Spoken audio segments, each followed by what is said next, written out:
Assalamualaikum warahmatullahi wabarakatuh. Halo teman-teman. Di video kali ini saya akan menceritakan bagaimana kucing kampung itu hadir di antara kita ya teman-teman. Mereka ini kucing kampung. Ya sekarang mendapat sebutan yang lebih bagus lagi teman-teman, lebih pantas. Mereka disebut sekarang dengan sebutan kucing domestik. Cuman kenapa di video ini saya tidak di thumbnail atau di judul saya tidak menyebutnya kucing domestik? Karena sebutan kucing domestik ini mungkin masih asing. Tapi memang lebih enak didengar kalau kucing ini disebut kucing domestik, Bang, daripada kucing kampung.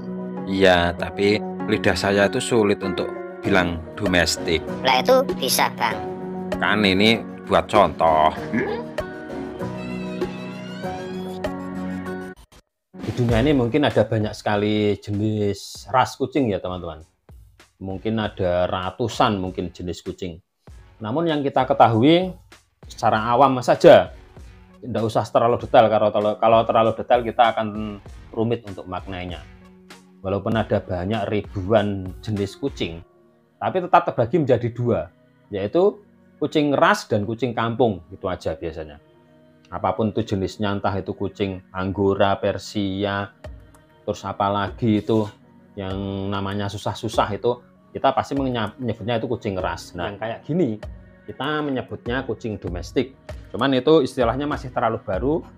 Nah, enggak apa-apa, sementara kita sebut saja kucing kampung biar mudah dalam penjelasannya. Kalau ente itu kampungan, Bang. Iya, lu kampungan, Bang. Huh? Dan memang untuk jenis kucing kampung ini perkembangannya sangat cepat teman-teman. Perkembangannya sangat cepat karena apa? Nah, mereka ini memiliki daya tahan tubuh yang kuat, tidak gampang sakit, dan bisa melahirkan 3 kali dalam setahun.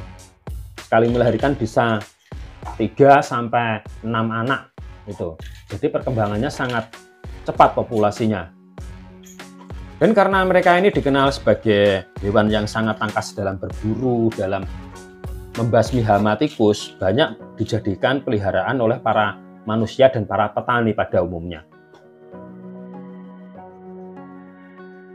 Nah, kucing kampung ini sebenarnya berasal tetap dari kucing liar, teman-teman.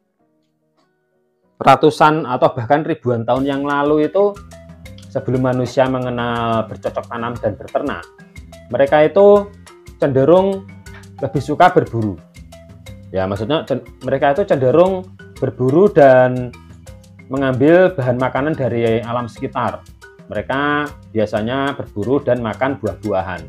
Aku juga suka berburu. Memangnya kamu suka berburu apa, Pi? Sapi? Aku suka berburu janda pirang. Ah? Nah, seiring berjalannya waktu, mereka pun akhirnya sadar kalau hanya mengandalkan berburu dan makan buah-buahan itu cukup melelahkan dan banyak menempuh resiko. Dimana kalau berburu terus terang resikonya juga banyak, dan kalau hanya mengandalkan sumber makanan di sekitar, kalau habis mereka akan berpindah tempat dan itu sangat melelahkan. Nah, akhirnya ada beberapa orang mempunyai ide bagaimana bisa mendapatkan makanan itu tanpa harus berburu ataupun... Kalau nggak berburu gimana mereka bisa makan, Bang? Mungkin minta bantuan babi ngepet. Oh? Akhirnya mereka mengambil inisiatif untuk berternak dan bercocok tanam. Nah, dalam berternak dan bercocok tanam ini, mereka mempunyai banyak kendala. Misalnya menanam padi, nah itu mereka mendapat hama dari tikus, serangga, dan lain sebagainya. Dalam menyimpan makanan sekalipun, mereka juga mendapatkan hama dari makhluk ini. Akhirnya mereka mencari cara bagaimana bisa membasmi hama itu. Nah, di alam liar mereka sering menemui kucing kampung atau kucing jenis ini ya. Kucing jenis ini itu sering memakan tikus dan serangga-serangga yang menjadi hama makanan mereka. Akhirnya mereka mencari cara bagaimana bisa kucing-kucing ini mereka pelihara dan jinak terhadap mereka. Duh, ini kucingnya bikin berantakan semua. Kalau nggak pengen berantakan, jangan pelihara kucing bang, pelihara sapi aja. Pelihara kucing garong aja bang. Kucing garong tuh yang kayak gimana Pi? Sapi? Kucing garong tuh yang seperti ini loh. Dengan saya gabung di bisnis Westnet yang dulunya saya nggak punya penghasilan, sekarang Alhamdulillah bangkrut. orang umum, merdeka. Ah?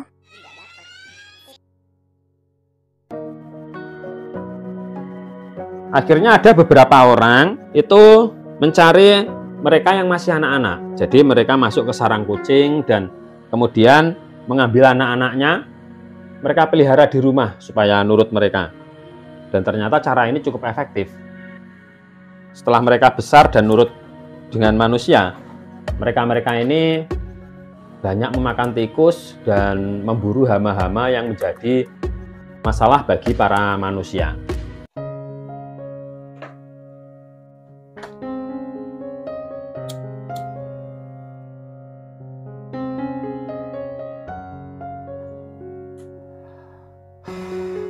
Nah, dari beberapa orang yang berhasil membiakkan kucing ini di rumah, akhirnya banyak yang meniru. Jadi, banyak sekali orang-orang yang memelihara kucing ini untuk dijadikan pengusir hama. Nah, dari sinilah akhirnya para makhluk yang bernama kucing ini menguasai dunia, menguasai kita, menjadikan kita sebagai babunya. Hei babi, babu, cepat ambilkan kami makanan. Ya bos, ini makanannya. Nah, terus sebenarnya tempat asal dari makhluk ini sebenarnya dari mana? Kalau secara pasti tempat pertama kali munculnya kucing domestik itu di mana itu memang belum pasti ya teman-teman. Soalnya ada banyak berbagai macam sumber mengenai benar atau tidaknya, ya terus terang masih diragukan mas. Soalnya ya masih dalam perkiraan. Tapi ini saya akan mengambil salah satu sumber saja. Tapi untuk kebenarannya ya saya tidak bisa mengatakan kalau ini 100% benar. Tapi intinya bisa dijadikan buat acuan lah. Kalau ini menurut salah satu sumber, pertama kali kucing kampung muncul itu di Siprus. Nah, Siprus ini sebuah negara, polanya bentuknya seperti kucing teman-teman. Siprus ini letaknya di antara Asia Barat dan Eropa Tenggara. Di Siprus ini jumlah penduduk dan jumlah kucing lebih banyak jumlah kucing. Kalau tidak salah, jumlah kucing ini mencapai 1,5 juta, tapi jumlah penduduknya sekitar cuma 1,2 juta. Pada tahun 2001, ilmuwan dan arkeolog Prancis terbang ke Siprus. Dan mereka melakukan penelitian, akhirnya menemukan sebuah kuburan manusia, tapi di sampingnya ada juga kuburan kucing. Dan setelah diteliti, umur fosilnya itu sudah ribuan tahun yang lalu. Jadi dari penemuan ini diperkirakan manusia dan kucing sudah bersahabat sejak ribuan tahun yang lalu di Siprus. Konon mereka bisa tersebar ke seluruh dunia dan menguasai dunia dan menjadikan kita babu. Itu pada awalnya dari proses perdagangan teman-teman, terutama pedagang hasil bumi, di mana pedagang hasil bumi itu memasarkan ke seluruh dunia. Itu mereka mendapat masalah di kapalnya itu sering ada tikus. Nah, tikus itu sering menggerogoti makanan mereka. Akhirnya mereka membawa kucing-kucing kampung ini untuk menjaga stok makanan mereka atau stok dagangan mereka. Nah, dari kegiatan itulah akhirnya para kucing kampung ini bisa menyebar ke seluruh dunia dan menjadikan kita babu. Mereka menguasai dunia. Kasian banget bang, kamu jadi babunya kucing.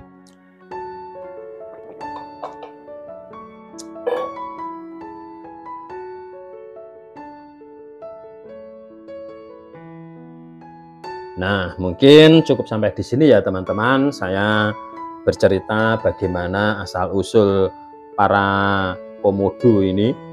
Itu kucing bu, babu. Bukannya itu ayam. Asal-usul para hewan penguasa dunia ini.